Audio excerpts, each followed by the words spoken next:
Hi everyone, welcome back to my channel cook and life. അപ്പോൾ ഇന്ന് നമ്മളെ Ramzan recipe number 6 ആയിട്ടാണ് ഞാൻ വന്നേക്കണത്. എല്ലാവർക്കും പരിചിതമായിട്ടുള്ള ഉഴുന്നുവട എങ്ങനെ സിമ്പിളായിട്ട് നമുക്ക് വീട്ടിൽ തന്നെ ഉണ്ടാക്കാമെന്നാണ് ഇന്ന് നമ്മൾ കാണിക്കാൻ പോണത്. അപ്പോൾ നമുക്ക് നോക്കാം എങ്ങനെയാണ് ഉണ്ടാക്കാമെന്ന്. അപ്പോൾ നമുക്ക് ഉഴുന്നുവട ഉണ്ടാക്കാനായിട്ട് ആദ്യം തന്നെ വേണ്ടത് എന്താണെന്ന് വെച്ചാൽ, ഞാനിവിടെ ഒരു 1.5 കപ്പ് ഉഴുന്ന് വെള്ളത്തിലിട്ട്, അത് ഏകദേശം ഒരു 5 മണിക്കൂർ വെള്ളത്തിലിട്ട് വയ്ക്കുക. എന്നിട്ട് ഇപ്പോൾ കുതിർന്ന് നന്നായിട്ട് ഞാൻ ആ വെള്ളമൊക്കെ അരിച്ച് കളഞ്ഞിട്ടുണ്ട്. ഇത് നമ്മൾ എടുത്തു വയ്ക്കുക. നമ്മൾ ഈ ഉഴുന്ന് ഒരു ഗ്രൈൻഡറിൽ അധികം ഇടരുത്, കുറച്ചായിട്ട് നമ്മൾ ഇട്ട് കൊടുത്തിട്ട് കുറച്ച് വെള്ളം ചേർത്ത് നന്നായിട്ട് ഇതിനൊന്ന് അടിച്ചെടുക്കണം. അതായത് ഇപ്പം ഞാനൊരു 1 ടേബിൾ സ്പൂൺ വാട്ടർ ഇതിലോട്ട് ഒഴിച്ചിട്ടുള്ളൂ. നമ്മൾ ഓവറായിട്ട് കുറേ വെള്ളമൊക്കെ ഒഴിച്ച് കഴിഞ്ഞിട്ടുണ്ടെങ്കിൽ മാവ് ആകെ ലൂസായി പോവും. അപ്പോൾ ഉഴുന്നുവടയുടെ ഭംഗിയും പോവും, നമുക്ക് ഷേപ്പാക്കി എടുക്കാൻ പറ്റില്ല, ടേസ്റ്റ് മാറിപ്പോവും. അപ്പോൾ അതൊന്ന് ശ്രദ്ധിക്കണം. ഇത് നമുക്കൊന്ന് അടിച്ചെടുക്കാം. അപ്പോൾ നമ്മളിവിടെ നമ്മളുടെ ഉഴുന്നൊക്കെ അരച്ച് നല്ല അടിപൊളിയാക്കി വെച്ചിട്ടുണ്ട്. ഇനി നമുക്കിതിലോട്ട് മിക്സ് ചെയ്യാൻ ആവശ്യത്തിന് എന്തൊക്കെയാണ് വേണ്ടതെന്ന് നോക്കാം. അപ്പോൾ ഞാനിവിടെ ഒരു 2 പച്ചമുളക് ചെറിയതാക്കിയിട്ട് അരിഞ്ഞു വെച്ചിട്ടുണ്ട്. പിന്നെ ഒരു 3 തണ്ട് വേപ്പില, അതും ചെറുതാക്കി അരിഞ്ഞു വെച്ചിട്ടുണ്ട്. ഒരു ചെറിയ കഷ്ണം ഇഞ്ചി, അതും ചെറുത്. പിന്നെ ഒരു 1/2 ടീസ്പൂൺ നമ്മളുടെ കുരുമുളക് ചെറുതാക്കി ഒന്ന് ക്രഷ് ചെയ്ത് വെച്ചതാണ്. പിന്നെ ആവശ്യത്തിന് ഉപ്പ്. പിന്നെ അതുപോലെ ഞാനിവിടെ ഒരു ചെറിയ സൈസിലുള്ള സവാള എടുത്തിട്ട് കുഞ്ഞു കഷ്ണങ്ങളാക്കിയിട്ട് അരിഞ്ഞിട്ടുണ്ട്. പിന്നെ അതിലോട്ട് ഒരു ടേബിൾ സ്പൂൺ അരിപ്പൊടി, അത് നല്ല ക്രിസ്പി ആയിട്ട് നമുക്ക് ഉഴുന്നുവട കിട്ടാൻ വേണ്ടിയിട്ടാണ് ഇത് ഞാൻ ചേർക്കുന്നത്. ഇത് ഓപ്ഷണലാണ്, ഇഷ്ടമുണ്ടെങ്കിൽ മാത്രം ചേർത്ത് കൊടുത്താൽ മതി. അപ്പം നമുക്ക് എല്ലാ ഇൻഗ്രീഡിയൻസും വെച്ചിട്ട് നന്നായിട്ടൊന്ന് കുഴച്ചെടുക്കാം. അപ്പം ഞാൻ വലിയൊരു ബൗൾ എടുത്തിട്ടുണ്ട്. ഇതിലോട്ട് നമ്മൾ ആദ്യം ഇഞ്ചി, വേപ്പില, പച്ചമുളക്, കുരുമുളക്, ഉപ്പ് നമുക്ക് ലാസ്റ്റ് ചേർത്ത് കൊടുക്കാം. പിന്നെ അതുപോലെ നമ്മുടെ സവാള ഇട്ട് കൊടുക്കാം. നമ്മളുടെ ഉഴുന്ന് ഇതിലോട്ട് ചേർത്ത് കൊടുക്കാം.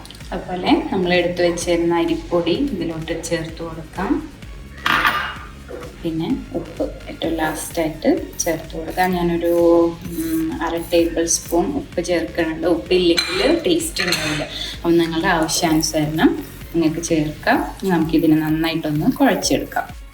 നമ്മളിവിടെ നന്നായിട്ട് കുഴച്ച് വെച്ചിട്ടുണ്ട്. ഇനി നമ്മൾ ഇത് 1 മണിക്കൂർ ഒന്ന് പൊന്താനായിട്ട്, അതായത് പുളിക്കാൻ എന്നൊക്കെ പറയും, അപ്പോൾ അതിന് വേണ്ടിയിട്ട് നമുക്കൊന്ന് മാറ്റി വയ്ക്കാം. അതിനുശേഷം നമുക്ക് പൊരിച്ചെടുക്കാം. ഇനി നല്ല ധൃതിയുള്ളവരൊക്കെ ആണെന്നുണ്ടെങ്കിൽ നമുക്ക് ഇപ്പം തന്നെ പൊരിച്ചെടുക്കാം. പക്ഷേ 1 മണിക്കൂർ വയ്ക്കണ ആ ഒരു ടേസ്റ്റ് നമുക്ക് പെട്ടെന്ന് പൊരിച്ചാൽ കിട്ടൂല. അപ്പം എല്ലാവർക്കും വെയിറ്റ് ചെയ്യാം. നമ്മളൊരു പാൻ വെച്ച് നമ്മളുടെ വട പൊരിക്കാനുള്ള വെളിച്ചെണ്ണ ഒഴിച്ച് ചൂടാക്കാനായിട്ട് വെക്കാം. അപ്പം ഞാനിവിടെ നമ്മളുടെ മാവൊക്കെ കറക്റ്റ് 1 മണിക്കൂർ വെച്ച് നന്നായിട്ട് പൊന്തി നല്ല സെറ്റായിട്ട് വന്നിട്ടുണ്ട്. ഇനി നമുക്ക് ആവശ്യമുള്ളത് ഒരു ബൗളിൽ ഇതുപോലെ പച്ചവെള്ളം കുറച്ചെടുത്ത് വെക്കണം. ഇത്രയാണ് നമുക്ക് വേണ്ടത്. നമ്മൾ ആദ്യം തന്നെ ബൗളിൽ കൈയിട്ടിട്ട് കുറച്ച് വെള്ളം നമ്മുടെ കൈമേലാക്കി വെക്കാം.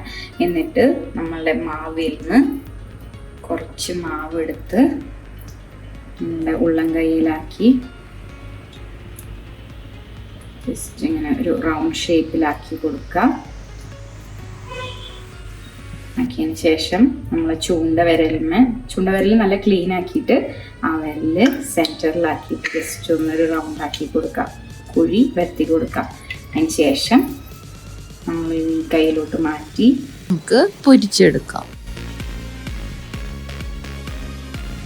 ഇതുപോലെ നമുക്കെല്ലാം ചെയ്തെടുക്കാം. നമ്മുടെ മാവ് കഴിയുന്നവരെ നമുക്ക് വട ഉണ്ടാക്കി ഇട്ട് കൊടുക്കാം.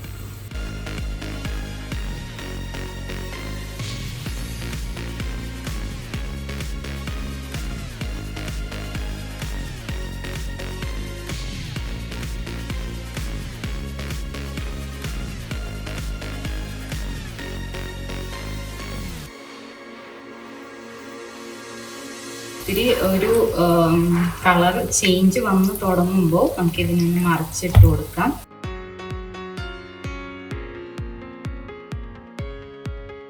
നമ്മളുടെ ഉഴുന്നുവട ഇവിടെ റെഡി ആയിക്കാണ്.